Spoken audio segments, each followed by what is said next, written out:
చుట్టూ ఎత్తైన కొండకోనలు, జలజలా పారే జలపాతాలు, దట్టమైన అడవి, ప్రశాంతమైన వాతావరణం, ప్రకృతి దృశ్యాలతో కొలువైన క్షేత్రం పెనుసిల లక్ష్మీ నరసింహస్వామి ఆలయం. ఈ ప్రాంత పరిసరాలన్నీ దట్టమైన చెట్లతో పుత్రహరిత సోయగాలు వెదజల్లుతూ ఉంటాయి. తూర్పు కనుమల పర్వత సానువుల కింద కొలువు తీరిన ఈ పావన క్షేత్రం ప్రత్యేకతలేమిటో ఓసారి చూద్దాం రండి.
పెంచలకోనగా ప్రసిద్ధి చెందిన ఈ ఆలయం పేరే పెనుసిల లక్ష్మీ నరసింహస్వామి ఆలయం. ఇది ఆంధ్రప్రదేశ్ రాష్ట్రంలోని నెల్లూరుకు సుమారు 75 కిలోమీటర్ల దూరంలో ఉంటుంది. సముద్ర మట్టానికి 3000 అడుగుల ఎత్తున నల్లమల అడవులు, శేషాచలం అడవులు కలిసిపోయే ప్రాంతంలో ఈ పెంచలకోన క్షేత్రం వెలిసింది. ఈ క్షేత్రం నిత్యం భక్తుల రాకపోకలతో శోభాయమానంగా వెలుగొందుతోంది. స్థానిక చెంచురాజు కుమార్తె చెంచులక్ష్మి సంచరించిన నాటి చెంచులకోనే నేటి పెంచలకోనగా మారింది. దక్షిణాదిన ప్రముఖ వైష్ణవ పుణ్యక్షేత్రాల్లో ఒకటిగా పెంచలకోన అలరారుతోంది. ఈ ప్రాంతాల్లో దట్టమైన చెట్లతో కూడిన కొండలు ఉన్నాయి. వాటి నడుమనే దివ్యమైన దేవస్థానం వెలిసింది.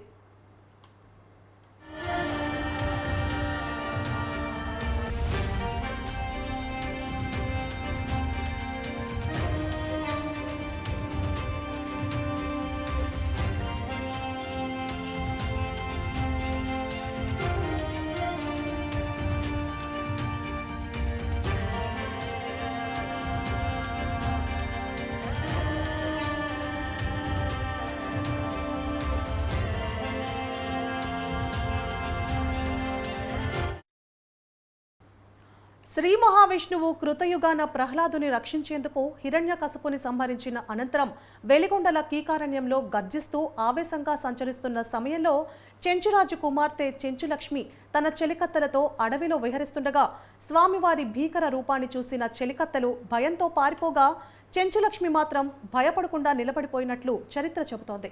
దీంతో ఆమె ధైర్య సాహసాలు అందచందాలకు ముగ్ధుడైన స్వామి చెంచురాజుకు కప్పం చెల్లించి ఆమెను వివాహం చేసుకొని ఆ సుందర వనితను పెనవేసుకొని శిల్పరూపంలో ఇక్కడ స్వయంభూగా వెలిసినట్లు పురాణ కథనం. దీంతోనే స్వామివారిని పెనుసిల లక్ష్మీ నరసింహస్వామిగా పిలుస్తారు. అయితే చెంచులక్ష్మిని స్వామి వివాహం ఆడారని తెలుసుకున్న ఆయన సతి ఆదిలక్ష్మి అమ్మవారు ఆగ్రహించి స్వామికి అల్లంత దూరంలో కణ్వలేరు అవతల గట్టుకు వెళ్ళిపోయినట్లు కథనం. దీంతో అమ్మవారికి ఇక్కడ దేవస్థానం నిర్మించారు.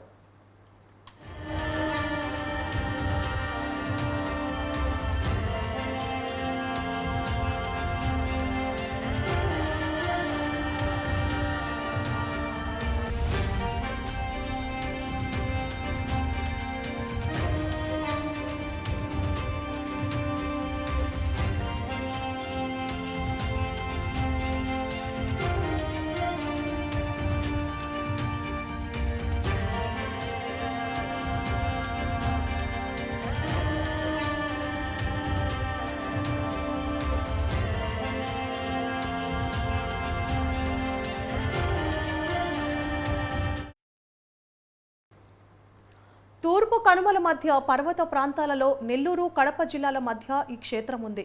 ఈ క్షేత్రం దట్టమైన కీకారణ్యంలో ఉన్నప్పటికీ ఇక్కడికి వచ్చే భక్తులకు ఎటువంటి ఆపదలు, క్రిమికీటకాల నుండి తలెత్తవు అంటారు. అందువల్ల ఈ స్వామిని కొండి కాసులవాడని కూడా పిలుస్తారు. కోనలోని గర్భగుడి సుమారు 700 సంవత్సరాలకు పూర్వం నిర్మించినట్లు తెలుస్తోంది. భారతదేశానికి ఈ పేరు రావడానికి కారణమైన భరతుడు ఈ ప్రాంతంలోనే పెరిగారని, ఆయనను పెంచిన కణ్వ మహర్షి ఈ ప్రాంతంలో తపస్సు ఆచరించారని, ఆశ్రమం పక్కనే ఉన్న ఏరును కణ్వలేరుగా పిలిచేవారని, కాలక్రమేణా అది కండలేరుగా మారినట్లు చరిత్ర కథనం. పెంచల కోనకు 6 కిలోమీటర్ల దూరంలో గోనుపల్లికి చెందిన ఒక గొర్రెల కాపరి గొర్రెలను మేపుకునేందుకు పెంచల కోన అడవిలోకి వెళ్లగా స్వామి వృద్ధుని రూపంలో కాపరికి కనిపించి నరసింహస్వామి శిలారూపంలో ఇక్కడ వెలసి ఉన్నారని గ్రామస్తులకు తెలిపి ఇక్కడ ఆలయం నిర్మించాలని చెప్పారట. వెనుతిరిగి చూడకుండా వెళ్లాలని స్వామి అతనిని ఆదేశించగా కాపరి సరేనని కొద్ది దూరం వెళ్లిన తరువాత వెనుదిరిగి చూడడంతో స్వామి శిలగా మారినట్లు ఈ ప్రాంత వాసులు చెబుతుంటారు. ఈ విషయం తెలుసుకున్న గ్రామస్తులు స్వామివారికి దేవస్థానం నిర్మించి పూజా కార్యక్రమాలు నిర్వహిస్తున్నారు.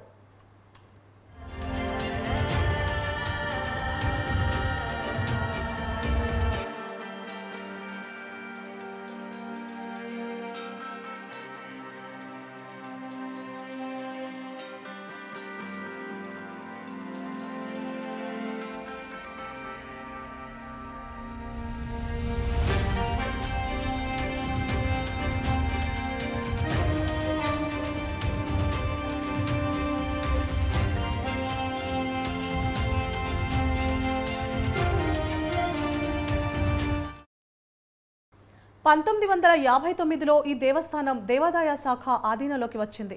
అప్పటి నుండి కోన దినాభివృద్ధికి చెందుతూ వస్తుంది. రాష్ట్రంలోని పలు ప్రాంతాల నుండి ప్రజలు కుల మత విభేదాలు లేక స్వామివారిని దర్శించి పాపాల నుండి విముక్తులవుతుంటారు. చుట్టూ పెద్ద కొండలు, పచ్చని చెట్ల మధ్య పెనుసిల నరసింహస్వామి దేవాలయం చాలా ప్రశాంతంగా ఉంటుంది. ఈ స్వామిని దర్శించుకోవడానికి చుట్టుపక్కల పల్లెటూర్ల నుండి చాలామంది వస్తూ ఉంటారు. ప్రతి సంవత్సరం మే నెలలో బ్రహ్మోత్సవాలు చాలా వైభవంగా జరుగుతాయి. తిరుమల బ్రహ్మోత్సవాలు జరిగేటప్పుడు పెంచల కోనకు కూడా స్పెషల్ బస్సులు వేస్తూ ఉంటారు. మామూలు రోజుల్లో చీమ చిట్టుకుమన్నా వినిపిస్తుందేమో అన్నంత ప్రశాంతంగా ఉంటుంది. వేసవిలో మాత్రం కిటకిటలాడుతుంది. చుట్టుపక్కల గ్రామాల వాళ్ళు కొత్తగా కొన్న వాహనాలకు ఇక్కడ పూజ చేయడం రివాజు.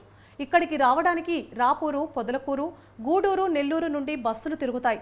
ఉండడానికి కొన్ని కులాలు, సత్రాలు ఉన్నాయి. వీటితో పాటు ఆలయం ఆధీనంలో వసతి గదులు కూడా ఉన్నాయి.